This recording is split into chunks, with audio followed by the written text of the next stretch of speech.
Hello student, आज हम बात करने वाले हैं बायो-सेवर्ट्स लॉ। एक क्लास 12 फिजिक्स के अंतर्गत यूनिट 3 चैप्टर 4 में आएगा। चैप्टर 4 का नेम क्या था? Moving charge and magnetism. Moving charge and magnetism, ठीक है। तो मूविंग चार्ज और मैग्नेटिज्म में सबसे पहले हमने बात की थी ऑस्टेड एक्सपेरिमेंट, या सबसे पहले कॉन्सेप्ट आता है मैग्नेटिक फील्ड। तो ये में आप लोग पढ़ चुके होंगे मैग्नेटिक फील्ड क्या होती है। तो मैग्नेटिक फील्ड ऑस्टेड के एक्सपेरिमेंट में हमें पता चलता है कि मैग्नेटिक फील्ड होती क्या है या कैसे प्रोड्यूस होती है। तो जैसे कि आपको पता होगा कि जब हम इलेक्ट्रोस्टैटिक पढ़ रहे थे, इलेक्ट्रोस्टैटिक में यदि कोई चार्ज रेस्ट में होता है, यदि कोई चार्ज रेस्ट में होता है तो वो अपने चारों तरफ क्या जनरेट कर लेता है? इलेक्ट्रिक फील्ड जनरेट करता है। उसी तरीके से भी हम बात करें कि यदि चार्ज मूव करने लगे, यदि चार्ज मूविंग में हो, मूव करे, तो वो अपने चारों तरफ जनरेट करता है मैग्नेटिक फील्ड। क्या जनरेट करता है? Magnetic field. और इसके बारे में हमें सबसे पहले किसने बताया? हमें सबसे पहले बताया ऑस्टेड ने एक्सपेरिमेंट किया था। उस एक्सपेरिमेंट में उन्होंने ये पता लगाया कि जब किसी कंडक्टर पे करंट फ्लो होता है, करंट फ्लो होने का मतलब उसमें चार्ज क्या होते होंगे? मूव करते होंगे। इलेक्ट्रॉन्स जो है वो क्या है? चार्ज ही तो है।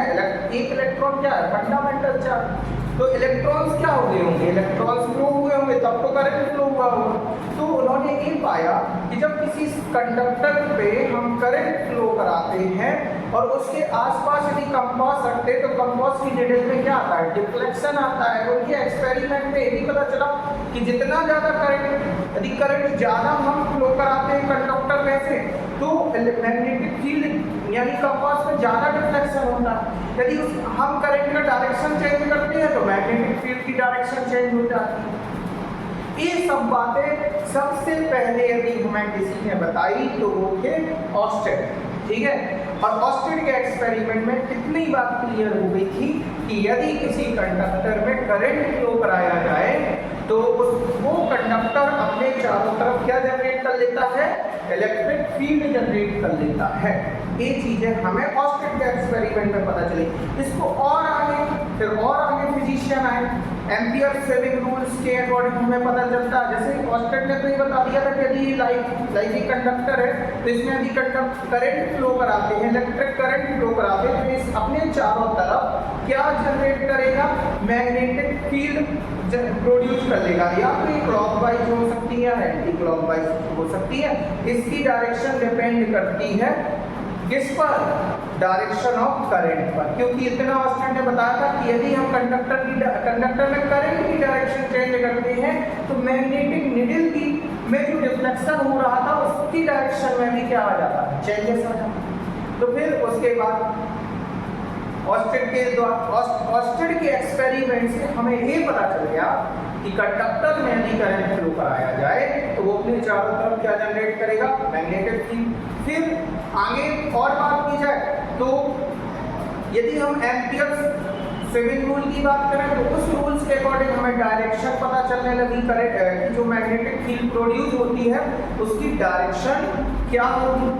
उसके आगे और रूल आए, राइट हैंड कर्ल रूल आया, फिर राइट हैंड पाल्म रूल आया, और इन नियम से एक और मैक्सवेल कॉर्कस्क्रू रूल आया। इन सारे रूल्स से हमें ये पता चल गया कि मैग्नेटिक फील्ड जो प्रोड्यूस होती है उनकी डायरेक्शन क्या होगी। कंडक्टर पे यदि करंट फ्लो कराया जाए तो मैग्नेटिक फील्ड उसके अराउंड में प्रोड्यूस होगी, बट वो किस डायरेक्शन में होगी। तो इन लॉ से हमें पता चला। अब इसके बाद बात आई कि मैग्नेटिक फील्ड की इंटेंसिटी कितनी रही होगी। अब वही जैसे कंडक्टर है, इस पे करंट फ्लो कराया जाए, करंट को फ्लो कराया जाए तो ऑस्टेड ने तो ये बता दिया कि इसके चारों तरफ मैग्नेटिक फील्ड जनरेट हो। एम्पियर स्विमिंग रूल्स ने बता दिया कि उसकी डायरेक्शन ऐसे होगी या ये होगी, क्लॉकवाइज होगी या एंटी क्लॉकवाइज होगी। इसी तरह मैक्सवेल क्वाड्रेटिक रूल में भी हमें पता चल गया कि उसकी डायरेक्शन क्या होगी, राइट हैंड का रूल से ये पता चल गया या राइट हैंड पाथ रूल से पता चल गया। अब बात, किसी ने अभी तक ये नहीं बताया था कि जो इसके चारों तरफ मैग्नेटिक फील्ड प्रोड्यूस हो रही है उसके किसी भी पॉइंट पर, अब चारों तरफ तो इनफाइनाइट पॉइंट है, उन इनफाइनाइट पॉइंट में कोई भी पर्टिकुलर किसी पॉइंट पर कितनी मैग्नेटिक फील्ड जनरेट होगी। तो यहाँ पे आए, अब उसके लिए आज हम पढ़ेंगे बायोट-सैवर्ट लॉ। कौन सा लॉ पढ़ेंगे? Biot-Savart law. अच्छा, ये बायोट-सैवर्ट लॉ एक्चुअल में है क्या? तो ये फिजिशियंस के नेम है। यहाँ पे कोई एक फिजिशियन नहीं है, यहाँ पे कोई दो फिजिशियन ने मिलकर एक नियम को बनाया है, एक रूल्स को बनाया है। तो उन दोनों के नाम को कोलैप्स करके इस रूल्स का नाम पड़ा है बायोट-सैवर्ट लॉ। एक्चुअल में हम इसे बायो-सैवर्ट लॉ बोलते हैं, बट उनकी जो पूरा नाम है बायोट, टी साइलेंट हो जाता है। अब बायो का यदि मैं पूरा नाम बात करूँ तो इनका पूरा नाम था जीन बप्टिस्टे। अब मैंने इसका हो सकता सही प्रोनाउंसिएशन ना करूं, बट आप ये सोचते कि क्या लिखा, जीन बप्टिस्टे और बायो। एक साइंटिस्ट का नाम था जीन बप्टिस्टे बायो एंड दूसरे साइंटिस्ट का नाम था फेलिक्स सैवर्ट। इन दोनों साइंटिस्ट ने मिलकर एक साथ काम किया और एक साथ काम करके एक उस चीज को फाइंड कर पाए जो अभी तक किसी ने नहीं बताया था। इन्होंने बताया कि किसी कंडक्टर के अराउंड में कोई भी एक पर्टिकुलर पॉइंट पर मैग्नेटिक फील्ड की इंटेंसिटी क्या होगी। तो अब हम इसी के बारे में बात करते हैं। बायोट का पूरा नाम था Jean Baptiste Biot and Felix Savart. ये दो साइंटिस्ट ने मिलकर काम किया। नियर अबाउट इस तब की बात है, T20 में हिस्ट्री पढ़ाने नहीं जा रहा, बस आपको नाम बता दिए।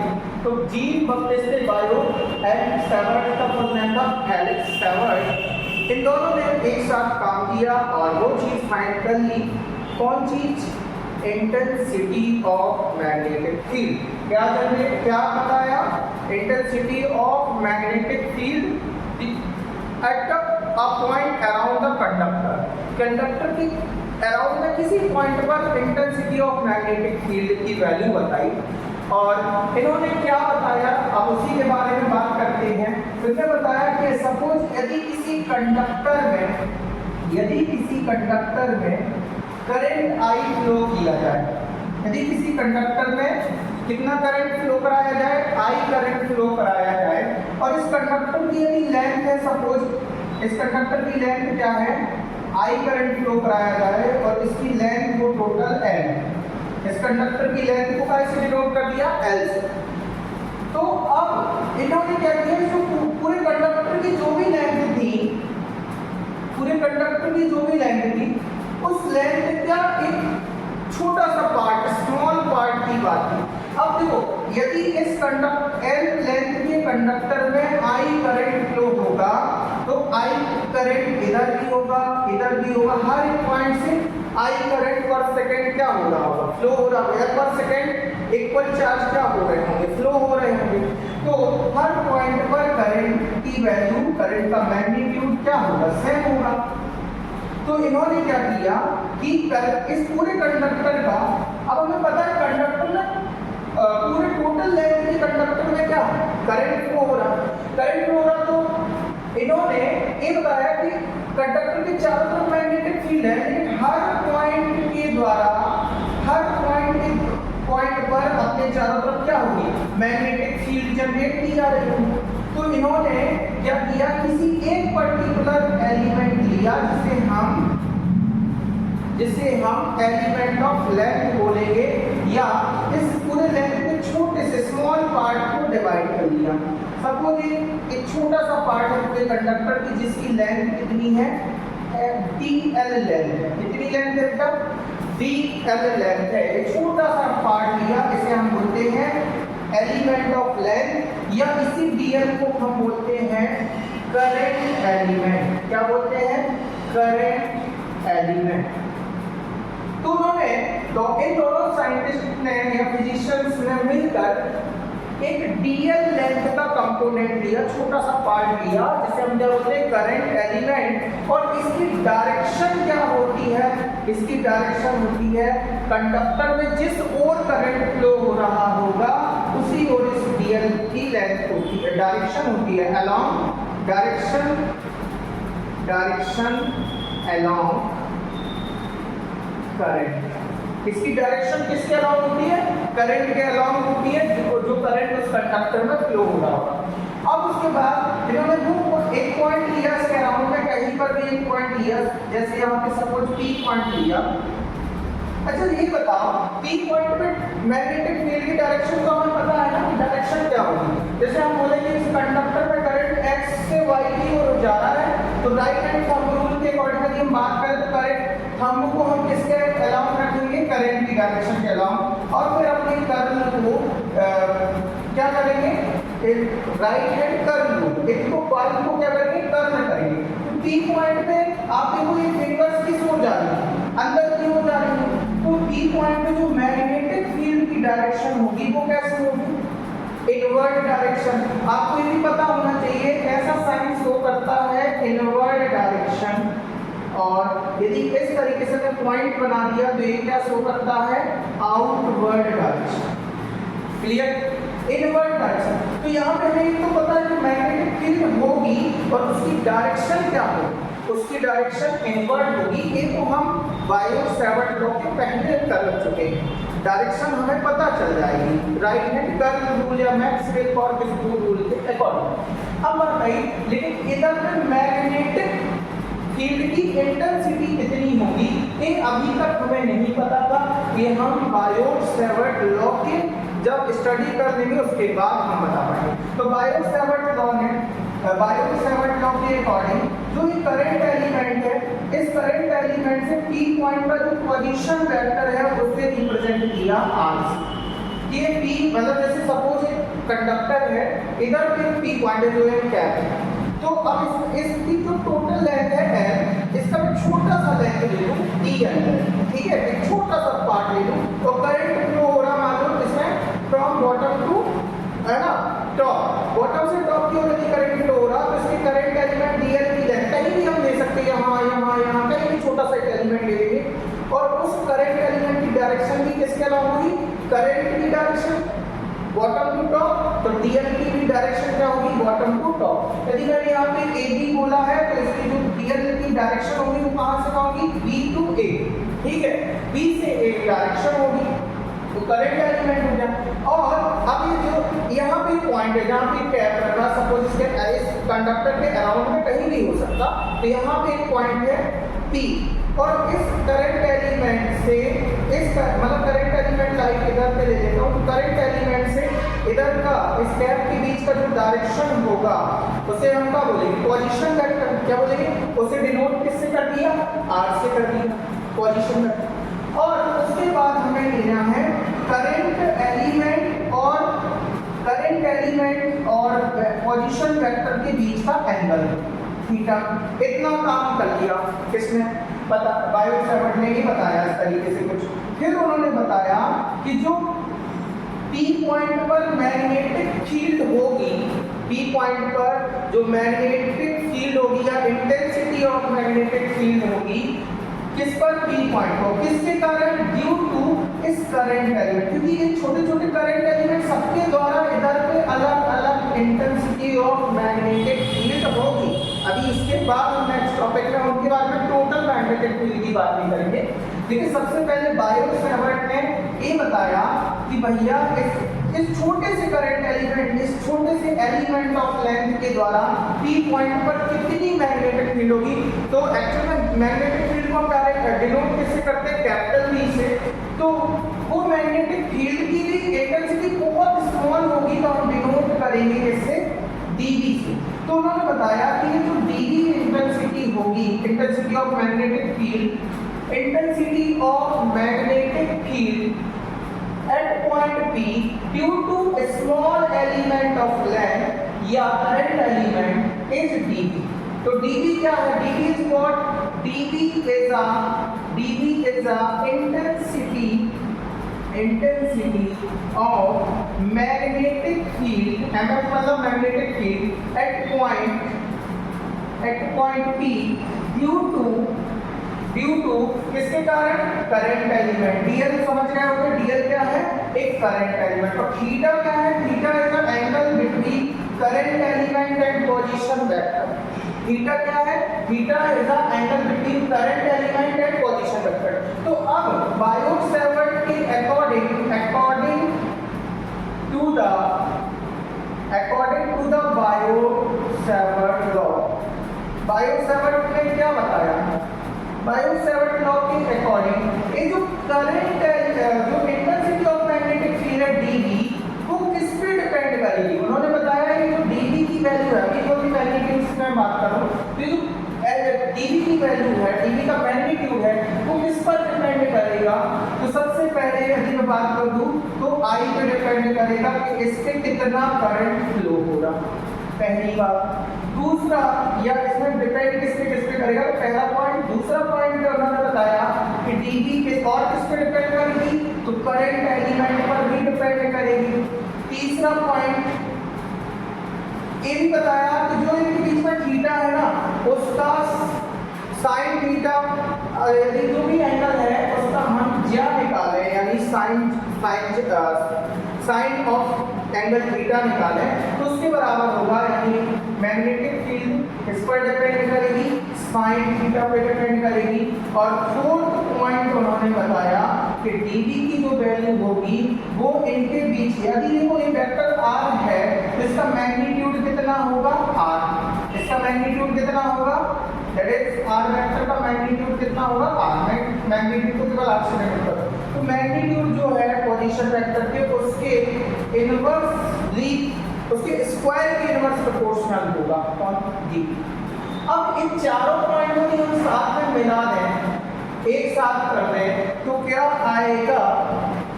इसको मैं रब कर दे रहा हूं, ठीक है? तो क्या आएगा?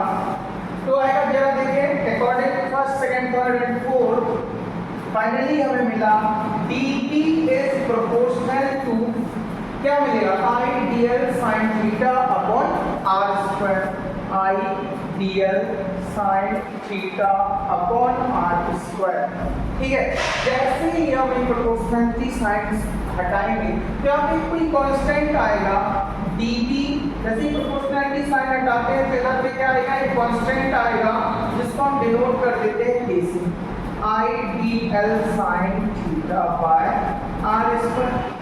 ठीक है, अब यहाँ पे यदि मैं बात करूं तो यहाँ पे मैं बोल सकता हूँ क्या है?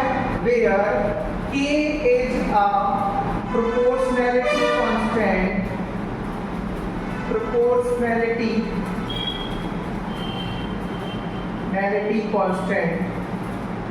जिसकी वैल्यू किस पर डिपेंड करती है? whose value डिपेंड किस पर डिपेंड करती है? तो सबको पता होगा whose value depend on the system of measurement. किस सिस्टम पर हम मेजरमेंट कर रहे हैं? सिस्टम ऑफ मेजरमेंट, इस पे डिपेंड करेगी। एंड और किस पर डिपेंड करेगी? Medium of the conductor two point, conductor और पॉइंट के बीच के मीडियम। जैसे कंडक्टर है, इधर पे पॉइंट है, तो इनके बीच में कौन सा मीडियम है उसके। एंड मीडियम किसके बीच का? Medium between observer point. जैसे हम ऑब्जर्वर पॉइंट भी बोलते हैं, इस पॉइंट को क्या बोलेंगे? Observer point. तो ऑब्जर्वर पॉइंट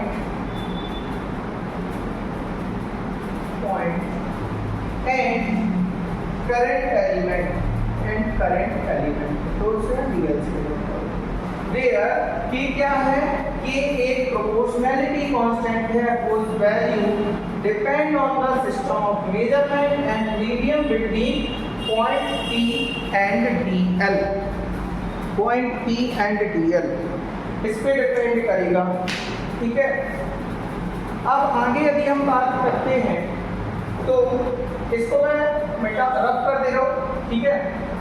तो उसके बाद यदि हम बात करें dv की जो वैल्यू होगी, dv की जो वैल्यू होगी वो कितनी आएगी, तो हमें पता चल गया इस k की वैल्यू, ये जो k कांस्टेंट है, इस k की वैल्यू किस पर डिपेंड करती है, k की वैल्यू सिस्टम ऑफ मेजरमेंट पे डिपेंड करती है एंड साथ में observer point and current element के बीच के मीडियम पर डिपेंड करती है, के बीच के मीडियम। अब एक्चुअल में यदि हम SI सिस्टम में बात करें, इन SI सिस्टम यदि SI सिस्टम में बात करें, SI सिस्टम में तो dv की वैल्यू होती है म्यू अपॉन 4 पाई IDL sin theta upon r square, ठीक है, इन SI सिस्टम। और साथ में भी लिख दो मीडियम कौन सा ले लेते हैं, in vacuum or air, in vacuum or air, ठीक है, मीडियम। तो क्या मिलेगा, dv इधर म्यू नॉट ले लेंगे, ठीक है, तो dv की वैल्यू मिलेगी mu naught upon 4 pi into IDL sin theta upon r square, क्या मिल जाएगी, ideal sin theta upon r square. और याद रखना इस म्यू नॉट को हम क्या बोलते हैं, mu naught is called permeability, क्या बोलते हैं, परमीबिलिटी। जैसे वहां पे इलेक्ट्रोस्टैटिक्स में जब हम बात कर रहे थे तो वहां पे एप्सिलॉन नॉट आता है, एप्सिलॉन को परमिटिविटी बोलते थे, तो यहाँ पे म्यू नॉट को क्या बोलेंगे, permeability in air or vacuum medium, in air or vacuum medium, ठीक है। और यदि हम बात करें तो इसकी वैल्यू ओवरऑल कितनी होती है, एंड म्यू नॉट अपॉन 4 पाई की वैल्यू सभी याद रखेंगे 10 की पावर -7, और यूनिट क्या होगी पूरा म्यू नॉट बाय 4 पाई। एक्चुअली इसी को हमने क्या बोला था, कांस्टेंट बोला था जिसका k बोल देते हैं ना, k बराबर म्यू नॉट अपॉन, एक की जगह हमने क्या बोल दिया, म्यू नॉट अपॉन 4 पाई। कौन से मीडियम में, SI सिस्टम में, सॉरी सिस्टम SI और मीडियम कौन सा, वैक्यूम। तो k की value mu naught upon 4 pi in SI system and vacuum medium is equal to, इसकी वैल्यू क्या होगी 10 की पावर -7, और यूनिट क्या होगी तो हमें पता है इसकी यूनिट आएगी टेस्ला मीटर पर एम्पियर, क्या आ जाएगी, टेस्ला। फिर इधर के लिए हम बात करते हैं, देखो dv की यूनिट आएगी टेस्ला, dv क्या है मैग्नेटिक फील्ड, और r स्क्वायर आएगा तो उसकी हो जाएगी मीटर स्क्वायर, I की हो जाएगी एम्पियर, dl की हो जाएगी मीटर, 1 मीटर से मीटर गया टेस्ला मीटर पर एम्पियर। ये बात इंपॉर्टेंट रहेगी याद रखने के लिए। तो यानी हम म्यू नॉट की वैल्यू नहीं बोल सकते, म्यू नॉट कितना होगा 4 पाई इंटू 10 की पावर -7 टेस्ला मीटर पर एम्पियर होगा। ये कौन सा फॉर्म है, इंटेंसिटी ऑफ मैग्नेटिक फील्ड का नॉर्मल फॉर्म है। अब हम बात करते हैं कि वेक्टर फॉर्म क्या होगा। इस फॉर्मूले से इसे इक्वेशन फर्स्ट, यदि हम बोले इक्वेशन फर्स्ट क्या शो कर रहा है, तो equation first is expression for magnetic field या for magnitude of magnetic field at a point due to small current element, ठीक है। अब इसको हमें पता है मैग्नेटिक फील्ड कैसी क्वांटिटी है, वेक्टर क्वांटिटी, इसकी वेक्टर को भी, इसकी डायरेक्शन को भी हमें लिखना है। अभी ये केवल मैग्नीट्यूड है, डायरेक्शन को भी लिखेंगे तो हम वेक्टर फॉर्म में लिखना बहुत जरूरी होगा। तो ये कौन सा फॉर्म है, नॉर्मल फॉर्म। अब बात करते हैं वेक्टर फॉर्म क्या है, तो इन वेक्टर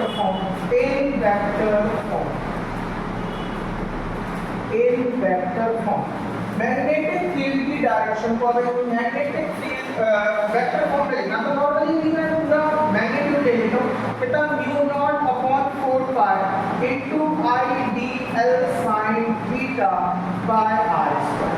अब जरा ध्यान से देखना डायग्राम में, एक बार फिर से डायग्राम को समझा दूं आपको। डायग्राम का मतलब कोई कंडक्टर है जिसकी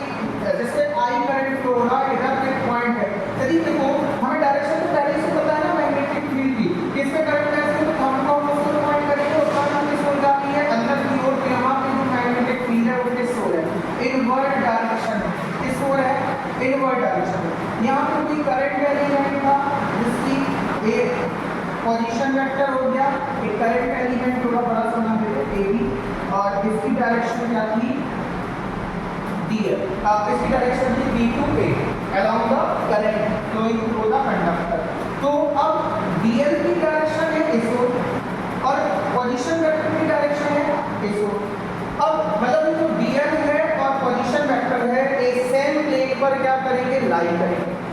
तो आपने देखा इधर पे जो जैसे आप समझिए कंडक्टर है, इधर पे किसी पॉइंट पर हमें करंट मैग्नेटिक फील्ड देखना, तो मैग्नेटिक फील्ड की डायरेक्शन क्या होगी, इधर पे अंदर की ओर, है ना। तो यानी जो एक पोजीशन वेक्टर है और एक करंट एलिमेंट है, दोनों सेम प्लेन पे लाई करते, तो मैग्नेटिक फील्ड उस प्लेन पे क्या है, परपेंडिकुलर है ना। तो यानी हमें पता चल रहा है कि करंट जो मैग्नेटिक फील्ड है वो करंट एलिमेंट और पोजीशन वेक्टर के क्रॉस प्रोडक्ट पर डिपेंड कर रहा है, क्योंकि हमें ये पता है कि ये वेक्टर है, ये वेक्टर है, इन दोनों वेक्टर का जब क्रॉस प्रोडक्ट करेंगे, क्रॉस प्रोडक्ट करने से जो आंसर आएगा उसका डायरेक्शन क्या होगा, उसका डायरेक्शन होगा जिस प्लेन पर ये दोनों वेक्टर लाई कर रहे हैं उस प्लेन पर परपेंडिकुलर जो होगा उसकी डायरेक्शन। अब वो भी हमें 11वीं क्लास में पढ़ा था मैक्सवेल-टॉर्नेस रूल कि dl का हम r से मल्टी कर रहे हैं, तो dl यदि सपोज ये dl वेक्टर है, ये r वेक्टर है, तो हम dl से r का मल्टी कर रहे हैं, तो हम इसको स्क्रू को किस ओर घुमाएंगे, इस ओर क्लॉकवाइज घुमाने से स्क्रू कहाँ जाएगा, अंदर। तो इसका जो मैग्नेटिक फील्ड का डायरेक्शन होगा इसके अंदर जाएगा परपेंडिकुलरली, ठीक है। तो यदि मान लो हम r से dl का मल्टी कर रहे हो तो इसको ऐसे घुमाते तो बाहर की ओर आता, तो मैग्नेटिक फील्ड का डायरेक्शन ऐसे हो जाता। लेकिन यहाँ पे रूल्स हमें ये मिल रहा है कि dl से r का मल्टी करना है। किसका मल्टी करना है, dl से r का मल्टी करना है। तो हम जरा देखेंगे dl तो है, पर ये भी हमें पता है कि जब दो वेक्टर का मल्टी करते हैं, जैसे like vector a cross product with vector b is equal to magnitude of a into magnitude of b into sin theta, where theta is the angle between both vector a and b।